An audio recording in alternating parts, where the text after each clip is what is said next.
On peut sauter sur sa chaise comme un cabri en disant l'Europe, l'Europe, l'Europe. L'Europe. L'Europe. L'Europe.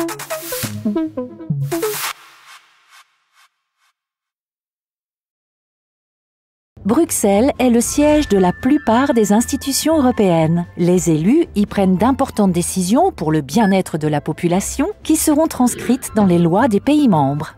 Bruxelles abrite 2500 structures de lobbying, 15 000 lobbyistes. Leur activité est légale, ils ont d'ailleurs un petit badge accroché à leur veste. Moi, j'ai pas de bureau, je suis SDF au Parlement européen. Je suis un lobbyiste, donc je suis dans les couloirs, je vis dans les couloirs. Oui, on attend pas mal, hein. On attend les députés à la sortie de la plénière, on essaye de les choper dans leur bureau. Je tenais à te remercier pour ta venue au congrès de Strasbourg, hein. Tu as vraiment fait un tabac en plénière. Le lobby du tabac, par exemple, fait partie des lobbies les plus puissants. Il faut savoir qu'ils ont un budget de 7 000 € par parlementaire européen pour les convaincre des bienfaits du tabac ou pour voter une directive. Les grandes entreprises ont les moyens de s'immiscer dans le processus de prise de décision. Je suis assis à la place qui est réservée aux lobbyistes, aux consultants qui peuvent assister aux travaux des commissions parlementaires. Le lobbyiste veut que le député adopte le projet d'amendement qu'il a lui-même intégralement rédigé. Le député ne s'en formalise pas, ce genre de pratique est fréquente à Bruxelles. Il faut qu'on revoie une directive européenne sur les licenciements abusifs. À Bruxelles, tout le monde travaille donc main dans la main pour une Europe plus efficace et plus commerciale. Lorsqu'ils votent un texte, combien sont-ils à le faire pour de l'argent ?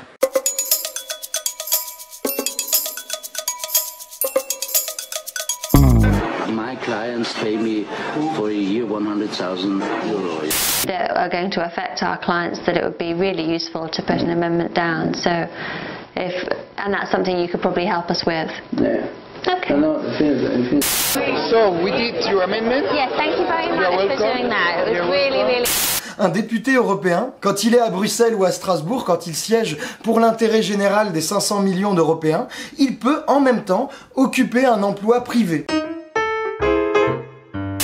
Il y a un mec qui s'appelle Guy Verhofstadt, qui est un des 5 députés les plus influents de tout le Parlement. Il a 9 autres tafs en plus que député, c'est-à-dire qu'il a 9 casquettes. Je crois que Guy Verhofstadt a raison. Il est payé plus de 10 000 € par mois par un des plus gros fonds d'investissement belges qui s'appelle Sofina.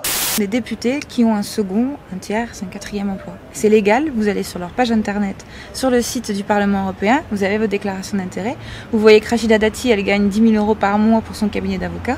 Par contre, vous savez pas pour qui travaille son cabinet d'avocat. La transparence ne doit pas empêcher notre contact avec la vie, avec les groupes d'intérêt ou pas.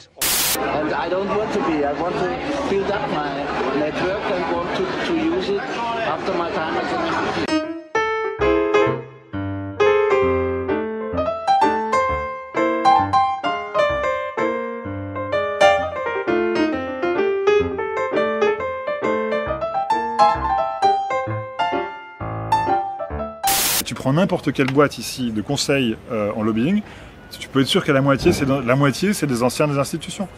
Nous sommes au dîner annuel des Amis de l'Europe, une importante organisation de Bruxelles. On y trouve des responsables politiques nationaux, des professionnels de la politique européenne, des fonctionnaires, des eurocrates endurcis, des diplomates, des hommes d'affaires, des universitaires, toutes sortes de gens. Uber s'entoure de conseillers en politique publique. Parmi eux, Nelly Kroes, ex-vice-présidente de la Commission européenne, où elle a été en charge de la concurrence et des nouvelles technologies. Mission, aider Uber à surmonter les réticences nationales à son modèle de développement. The most important is that after my period in the Commission, I will not take any responsibility in the business world.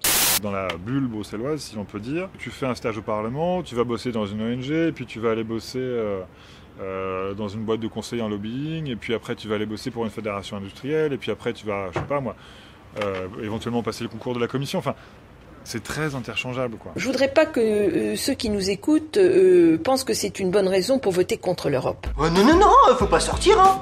T'es fou, toi. Dans les années 2000, les pays cherchent à attirer les entreprises à grands coups de baisse fiscale. En 2003, puis en 2007, plusieurs pays de l'Est font leur entrée dans l'Union. Le dumping fiscal que certains d'entre eux pratiquent accélère cette course à la baisse. Un système qui permet à des entreprises réalisant des bénéfices colossaux de ne pas ou presque pas payer d'impôts. J'avais dit, et je l'ai rappelé ce matin au collège, devant le Parlement européen, que la Commission lutterait contre l'évasion fiscale et contre la fraude fiscale. Les révélations sur les pratiques du Luxembourg, des accords secrets ont été passés avec plus de 300 multinationales pour qu'elles échappent à l'impôt. Très fâché, Monsieur Juncker.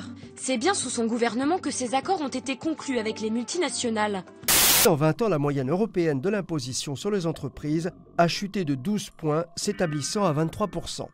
On constate que les Pays-Bas ont en fait un taux inférieur à 6%, quand le taux réel pratiqué par le Luxembourg atteint à peine 5,2%, et celui de l'Irlande seulement 4,6%. Mais que fait la police? Eh bien pas grand-chose, parce que cette pratique est légale. L'avantage d'un vol légal, c'est qu'il est légal.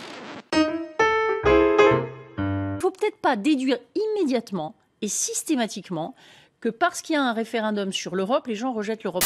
L'Europe, un projet essentiel.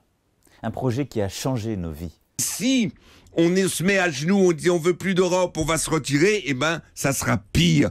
Il y a 73 joueurs de football français qui jouent en Angleterre, ils vont devenir des extra-communautaires. Et ils devront avoir des permis spéciaux. Ça sera pire, ça sera pire.